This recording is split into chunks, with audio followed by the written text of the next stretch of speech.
Hello students, welcome to our channel. आज के इस वीडियो में मैं आप लोग को meaning and characteristics of management accounting, ये वाला टॉपिक समझने के लिए आप लोग एंड तक वीडियो को जरूर देखना, जिससे आपको हर एक चीज डिटेल में क्लियर हो जाए। आगे बढ़ने से पहले मैं आप लोग को बता दूं, अगर आप लोग ने चैनल को सब्सक्राइब नहीं किया है तो जल्द से जल्द कर देना, बिकॉज पूरे यूट्यूब पे ऐसा कंटेंट प्रोवाइड करने वाला कोई भी चैनल नहीं है, सिर्फ यूजीटी ही है जो आपको इस तरह का कंटेंट प्रोवाइड करेगा। तो शुरुआत करते हैं आज के हमारे इस टॉपिक की, meaning and characteristics of management accounting.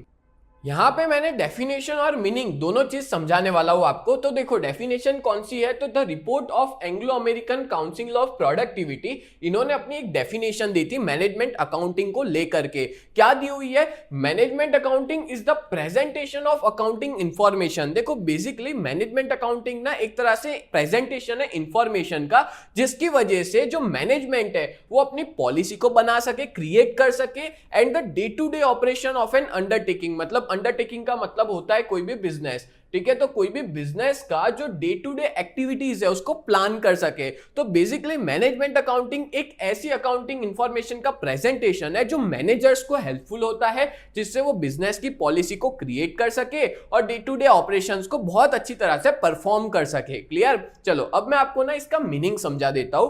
Management accounting means using financial and non financial information. देखो यहां पे ना फाइनेंशियल हो चाहे नॉन फाइनेंशियल इंफॉर्मेशन का यूज करते हैं। कौन यूज करता है? तो मैनेजर्स यूज करते हैं in a company make good decision, मतलब इन सारी इंफॉर्मेशन का यूज करके ये लोग अच्छा डिसीजन लेते हैं एंड इट हेल्प्स देम, और इनको ये सारी इंफॉर्मेशन हेल्पफुल होती है किसके लिए? प्लानिंग करने के लिए, कंट्रोल, कॉस्ट कंट्रोल, मतलब जब भी कोई खर्चा होता है तो उस खर्चे को कंट्रोल करने के लिए और बिजनेस में परफॉर्मेंस को इंप्रूव करने के लिए ये सारी इंफॉर्मेशन यूजफुल होती है। और इसी इंफॉर्मेशन को अपने क्या कहते हैं? मैनेजमेंट अकाउंटिंग कहते हैं। बोलो क्लियर हो गया?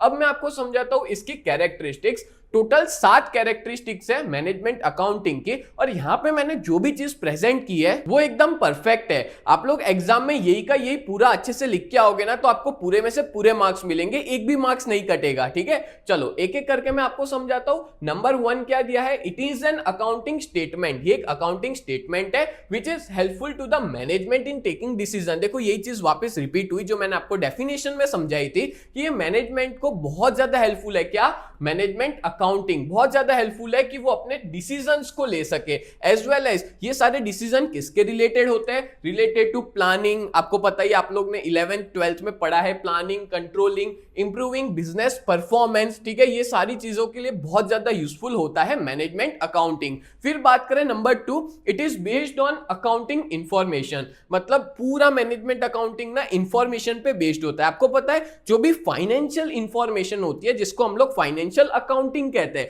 पहले फाइनेंशियल अकाउंटिंग प्रिपेयर किया जाता है, उसके बाद मैनेजमेंट अकाउंटिंग प्रिपेयर किया जाता है। फॉर एग्जांपल दूं तो जैसे कंपनी का प्रॉफिट लॉस हो गया, कंपनी की बैलेंस शीट हो गई, ट्रेडिंग अकाउंट हो गया, ये सारी चीजें क्या है? एक तरह से फाइनेंशियल अकाउंट का पार्ट मानी जाती है। अगर फाइनेंशियल अकाउंट रेडी है तो मैनेजमेंट अकाउंट बहुत इजीली परफॉर्म हो सकता है। ठीक है, तो देखो it start with working only after the financial accounting is completed. जब तक फाइनेंशियल अकाउंटिंग फिनिश नहीं होगा तब तक मैनेजमेंट अकाउंटिंग अपना वर्क नहीं कर पाएगा। सो यहां पे बहुत ज्यादा जरूरी है कि ये जो फाइनेंशियल अकाउंटिंग है वो कंप्लीट हो जाए using that data for further analysis. और मैनेजमेंट अकाउंट में उसी डेटा को जो बैलेंस शीट में दिया है, प्रॉफिट एंड लॉस में दिया है, उसी डेटा को यूज किया जाता है और उस बेसिस पे सारे डिसीजंस लिए जाते हैं। बोलो क्लियर हो गया? Next number 3, it is concern with the analysis of all accounting information. अब देखो अपने पास सारी अकाउंटिंग इंफॉर्मेशन आएगी related to balance sheet, trading account, कितना प्रॉफिट हुआ, कितना सरप्लस है, रिजर्व्स कितने हैं, कैपिटल, लायबिलिटी, हर एक चीज की डिटेल आएगी, प्रॉफिट लॉस।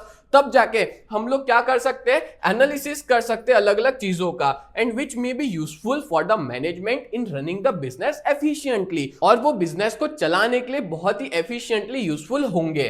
देन बात करें number 4, it is related to the preparation of budget. अब देखो मैनेजमेंट अकाउंटिंग जो होता है वहां पे बजट को प्रिपेयर किया जाता है, ठीक है, and controlling business activity through budgetary control, यानी कि बजटरी कंट्रोल, जैसे जो खर्चा बहुत ज्यादा हो जाता है तो उसको कंट्रोल करना, इनकम कितनी नहीं हो रही है, तो एक तरह से बजट प्रिपेयर करना, बजटरी कंट्रोल रखना, जिससे हमारा पूरा बिजनेस एफिशिएंटली चल सके, अच्छा खासा हम लोग प्रॉफिट कर सके। बोलो क्लियर हुआ? तो ये 4 कैरेक्टरिस्टिक्स आपको अच्छे से समझ में आ गई होगी। चलो अब आगे बढ़ते हैं नेक्स्ट नंबर 5 पे। बट आगे बढ़ने से पहले मैं आप लोग को बता दूं कि अगर आप लोग बीकॉम सेम 5 में हो और बहुत ही बढ़िया तरीके से प्रिपरेशन करना चाहते हो अपने सेमेस्टर 5 की, तो आप लोग हमारे इस कोर्स में ज्वाइन हो सकते हो, जहां पे हम लोग टोटल 7 सब्जेक्ट पढ़ाने वाले हैं। एक है मैनेजमेंट अकाउंटिंग 1, देन है cost accounting 3, auditing 1, operation research 1, operation research 2, international trade 1 और इंडियन इकोनॉमी 1। तो इस तरह से टोटल 7 सब्जेक्ट हम लोग पढ़ाएंगे, और इसके अलावा का जो इंग्लिश बचा उसका भी आईएमपी दे देंगे, और फाइनेंशियल मैनेजमेंट और एचआरएम ह्यूमन रिसोर्स मैनेजमेंट उसका भी हम लोग मोस्ट इंपॉर्टेंट क्वेश्चन प्रोवाइड कर देंगे अगर आपका ऑप्शनल सब्जेक्ट है तो।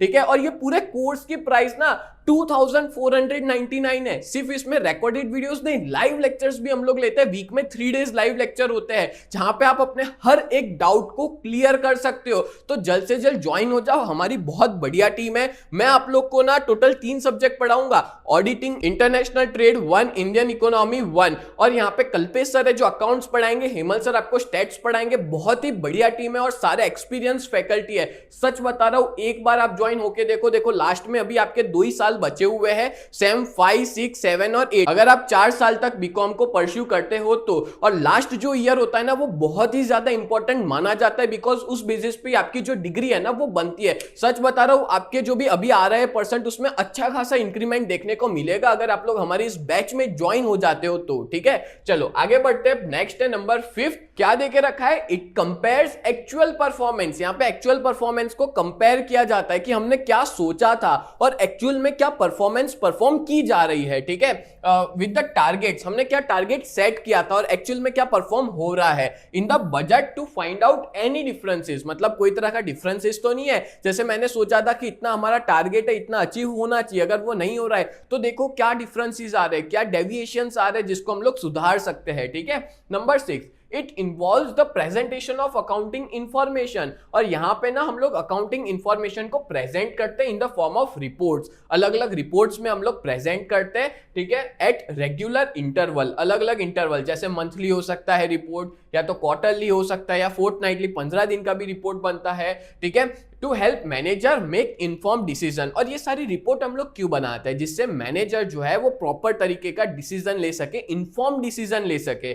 और लास्ट पॉइंट है, it does not take decision on its own. पता है आपको, मैनेजमेंट अकाउंटिंग जो है ना वो अपने आप से कभी भी डिसीजन नहीं लेता, but it provides the necessary data. बल्कि हमको एक प्रॉपर डेटा देता है, प्रॉपर एनालिसिस देता है, जिसके बेसिस पे कोई भी मैनेजर है या मैनेजमेंट है वो अच्छे डिसीजन लेने में ये सारा डेटा बहुत ज्यादा हेल्पफुल होता है। बोलो क्लियर हो गया? तो इस तरह से आपको टोटल 7 कैरेक्टरिस्टिक्स लिखनी होगी, और साथ साथ में आपको इसका मीनिंग भी जो है वो लिखना होगा अगर एग्जाम में ये क्वेश्चन आता है तो। और मैंने यहाँ पे जितनी भी चीजें प्रेजेंट की, अगर आप ये पूरा लिख लेते हो तो आपके पूरे में से पूरे मार्क्स आएंगे। और ये सारी नोट्स भी आपको हमारे ऐप पे अवेलेबल हो जाएगी, तो जल्द से जल्द जाके आप लोग हमारे ऐप को डाउनलोड कीजिए। और उम्मीद करता हूं ये पूरा वीडियो आपको बहुत अच्छे से समझ में आया होगा। तो ऐसे ही वीडियोस देखने के लिए आप लोग हमारे चैनल को सब्सक्राइब कीजिए। तो मिलते हैं नेक्स्ट वीडियो में, तब तक के लिए bye and thank you so much.